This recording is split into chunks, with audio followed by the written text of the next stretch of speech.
I recently had to replace the microwave door handle for my GE model JVM series, the 3160RF5SS.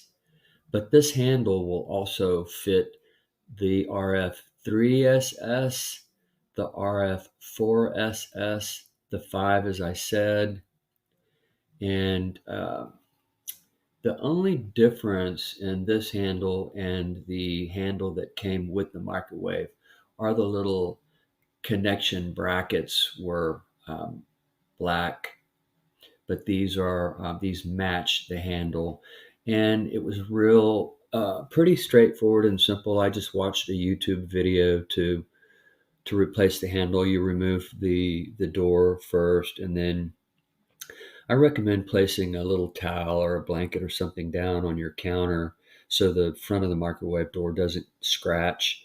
And you pop out a little plastic retaining bracket that is on the inside of the door. Just pop that off, and then it will expose 4 little screws that you remove.